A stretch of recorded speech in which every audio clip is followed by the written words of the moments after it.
Yes, people, then welcome back to the channel. This is your boy Jay here for bringing you another banger. Listen, before we even get started, please make sure to like, comment and subscribe. Make sure to turn on your post notifications so you can get alert every time I release a video so you don't miss out. Right now I'm going to be doing a reaction to the full documentary of Ashley Cain in the danger zone of Sweden's deadly gang war. What I'm going to say is I'm probably going to have to do this in parts, you know. Like, there's a lot of technical difficulties that happen. So usually when I'm doing videos and I'm screen recording on my phone, sometimes the screen record doesn't work and I go to edit it, so I have to re-record it.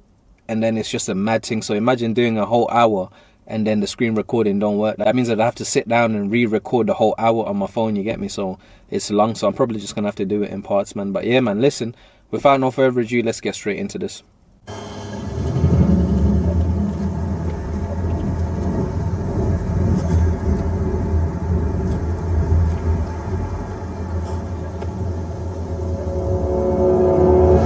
So I'm going to show you how we shoot.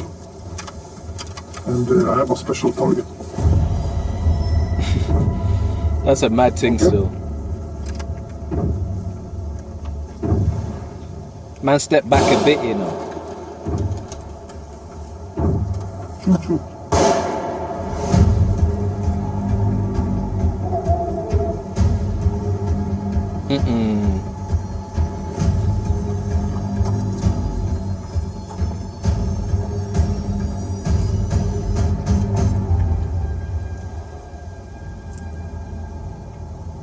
And hate guns.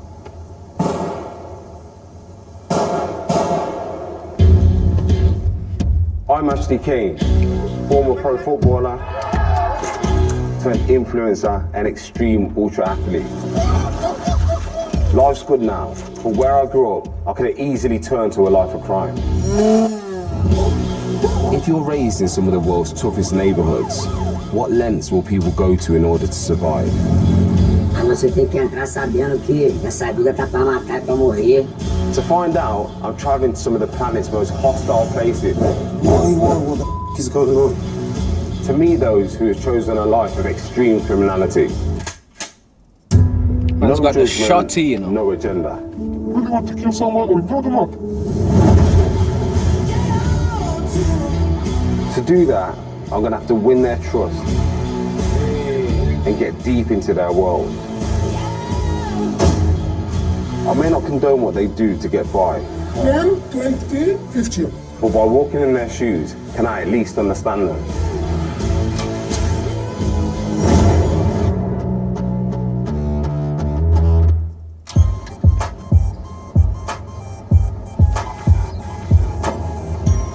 I never thought of Sweden as a dangerous place. In my head, it's a peaceful utopia, home to IKEA, ABBA, and total football legend Zlatan. Trust me, Zlatan's serious baller, you know. But over the last decade, this once chilled country of almost 11 million people has developed a deadly reputation, becoming the gun murder capital of Western Europe.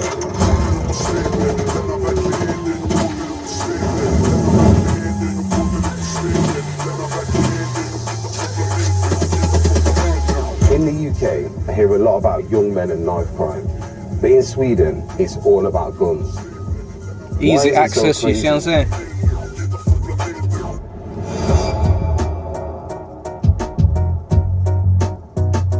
I want to find out who the people are behind the violence, where they get their guns from, and whether it's possible to escape such a life. It's day one, and I'm in Sweden's capital, Stockholm. I'm here to hook up with a photojournalist called Mike. Mike. Hi. Good to meet you, man. You okay? Good to meet you. I'm good. How are you? Not bad, thank you. How's your day been? It's been good. I work as an office manager by day, and at night time I document crime scenes.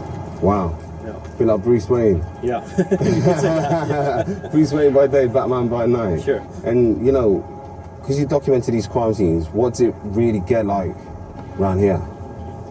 Right now, we are at the beautiful part of Stockholm. This is the part that almost everyone knows of Stockholm. Yeah. It's usually not what I see when I go around. Most nights, Mike chases blue lights to post reports on shootings. If anyone knows what impact this violence is having on ordinary people here, it's him. It started out as a hobby. I started taking some pictures of crime scenes when I had the camera around me, and now I'm here 6 years later. Over the years, it's changed from being a hobby to more an obligation for me, because people are counting on me to give them information and publish pictures about what is happening in their communities. Yeah. It's also a way of showing the ones in charge, the politicians, what is happening in the society and how this is affecting our communities. So, what is the problem? The problem is that we have a big increase over the last couple of years in gang-related violence. 200 gangs. That's a lot. If we go back in time, when we spoke about gang violence, it was usually the motorcycle gangs that when they wanted to commit a murder, they took each other out in the forest and they did it quietly and without affecting third party. To where we are now, where people can shoot someone in the middle of the day. And that's a scary development, if you ask me.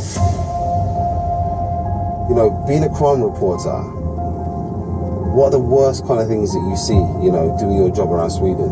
One of the worst things is actually a shooting, a murder where I previously lived, where a man in his 20s got shot. And this was on your doorstep? Yeah, this was like 50 meters from where I parked my car. It was quite chaotic at the scene when I arrived. There was a lot of people trying to find the ambulance and the police in desperation for trying to save their friend. So it was not one of these moments when you pull your camera straight out and you start taking pictures. You have to take a step back and just evaluate the situation.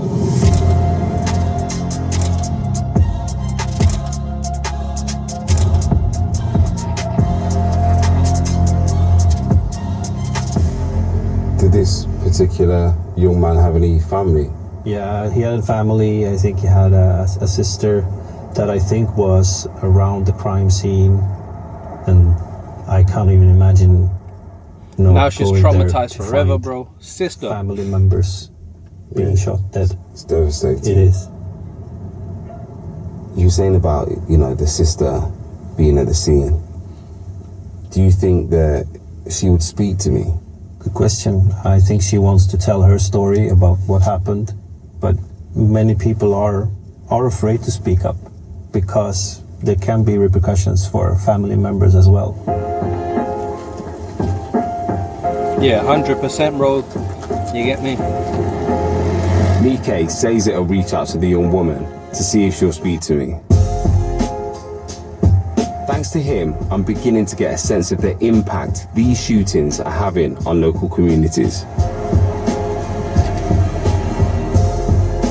But I still don't really know who these gangs are. So to dig deeper, I'm on the way to meet Lulu, a civilian investigator who works with the police. Lulu, you know. What's going on? Ashley, lovely to meet you, brother. See you. Thank you for coming here today. I'd like to say that, you know, when I thought of Sweden, I was kind of shocked to find out, you know, the true reality of it here, you know, how dangerous it can be. The brutality that we see today, like the number of shootings and explosions and murders and attempted murders that we have, it's shocking. I think it's shocking for everyone. And they don't have any like care of who they're hurting, injuring, killing. They don't care. Have you got anything that you can show me to give me like a bit of an idea, or kind of prepare me of like the kind of things I'm going to be seeing, the people I'm going to be meeting, and some of these incidents? Yeah. This is from a shooting. This is chat logs in Swedish. Okay. That we managed to retrieve when we took the shooter's phone. The victim is a 15-year-old boy, right? Sitting in a sushi restaurant like this. And the shooter is outside the door. And he writes to the guy that orchestrated everything. he says, bro, he's sitting up inside and he's going to eat. Should I take him in there? Like, should I shoot him in there? Yes, bro. Shoot him in the head, empty the mag, bro, till it ends. Yes, he will die, bro. I will guarantee you 200,000 crowns if he dies. And then he answers with a heart emoji. So what happened was he stood outside for a bit, a couple of minutes, and he just walked in and he shot him in the head. As you can see here, actually, what he writes to his friend afterwards, like a couple of minutes after, he laughs and he says, "One shot, one kill" afterwards. Heartless, you know. Was Sweden always like this, or was it something that's, you know, spun out of control in recent years? Sweden wasn't always like this. Sweden was not even close to like this. And we saw a change, I would believe, 2014, 2015, I would say. That we started to see young men in gangs start to rival with other young men in gangs. And it just progressively got worse since then. In those times, 2014, 2015, what do you think the main catalyst was? Why was there that explosion in this culture? I mean, it's a good question with a lot of different answers, you know. We have a massive migration from underdeveloped countries all around, like Eritrea, the place that my father is from.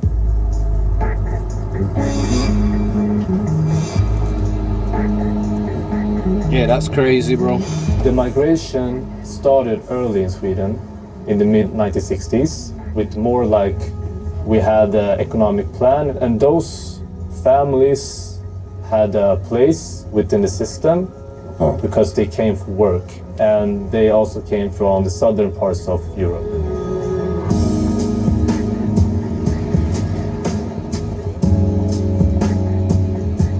So, what's the difference now with the people that are coming over? Today, it's a different type of migration, totally. It's migration from countries that are exposed to political instability and war, and those countries are, compared to Sweden, very, very different. And Sweden hasn't had the capacity to help them with the things they need help with. Infrastructure, yeah. Exactly, to make them a part of the broader society. And it's hard to compete with people that was born here, with all those privileges that we have that was born here. That's always the case, though, you get me? So then now they want to compete, obviously, for the jobs and stuff like that, and they don't have access to the same things. So what do they turn to? Crime, bro. It's mad. They end up in segregated areas, these families, and they start to look around and say, how can I attain social status? How can I attain money and dominance and be something in the world? Yeah. But they don't have access to that in a legal way. So they start to explore what other ways are there. But it's not the older ones that becomes criminals. It's their kids.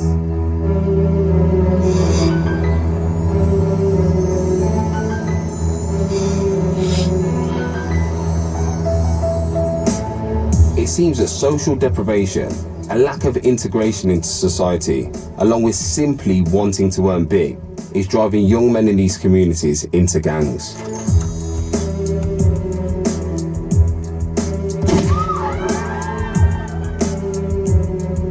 But I still don't get how that leads to the insane kind of crimes that I'm hearing about. So I'm in the car now on the way to meet a guy called Taggy, who lives in a city called Gävle. Taggy arrived in Sweden aged 13 after serving 3 years as a child soldier in Eritrea. Man's Although already he thought he seen was death, going you know. somewhere safe, it didn't turn out that way. I have been living here since 2011. This is a traditional suburb place where majority of people who live here is from Africa. So it's a lot of Somalis, people, Eritrean, Senegal, Nigeria. I didn't know their language at the beginning, and it was really hard to communicate with Swedish people because I didn't know their culture. In my culture, the men of the house have to like bring money, but here in Sweden, you know that there is some opportunity for the Swedes, but we don't have that. And the only opportunity we have is drugs. By 17, Taggy was a major drug dealer for a local So 90 gang. grams of hash. It seems like to me that, you know, Sweden welcomes immigrants with open arms, but it fails to integrate them. And does that kind of breed, you know, this environment that can lead to trouble? Absolutely. It was difficult to relate to Swedish people because they wasn't open enough for people like me. So you sort of accept that we are not the same. We can't be friends. Yeah. I had a picture in my mind, you know, that Sweden will be the paradise, you know, the perfect place where there is no problem. We found out that it's not like that. Taggy tells me that he soon went from dealing weed to burglary to make quick cash. But this came with almost deadly consequences. I haven't been in this street since that day, actually. For me, you know, it brings a lot of memories. The reason I took you here, you know, 2017, my life, it completely changes in this place. Basically, I get, you know, information. There is a house here with a lot of cash, so we plan to go inside. There's two guys, they came out, they asked me what I'm doing there. I didn't answer them at the beginning. I was like, this is street, everyone can be here. And we start like fight. At that time I had a revolver with me. I didn't want to use it at the beginning. Then, you know, 2-3 minutes in it, I get mad, I shot him in his legs. That's a mad thing, bro. That's how easily a move can go wrong, bro. You go there with a gun, you're not intending to use it, but you never know what's gonna happen, bro. You get me? 2-man vs 1, bro. Even if it's 2 against 2, bro, like that man could overpower you, and then you end up using the gun, shooting them in the leg or wherever, and they could actually die, bro. Yeah, straight back into it. I went to jail and prison for 6 months. Then a big change happened when I was in prison. I realized that, you know, the time go really slowly. How could I like waste all that time outside? I wasted nearly 5 years just doing nothing. I came to my senses that it's not worth it. Do you regret what happened, you know, on that evening? Honestly, no. Man said I no, am you know. somewhere relieved because it changed my life. Fair enough. You know, if I wasn't sentenced, I went to prison, I think today I will be criminal until today. Yeah. Bro, do you ever think, what if you'd have killed him? That have impacted your life, but also, you know, that man's got family, he's got people around him. Did you ever think about that? Yeah, absolutely. Today, every time I think back about that day, you know, I think about his family, what trauma he have been through. But the bullet, they couldn't take it out. It's actually still in his leg. So, you know, he will be affected for the rest of his life. Today, I can't change that, but the thing I can change is me.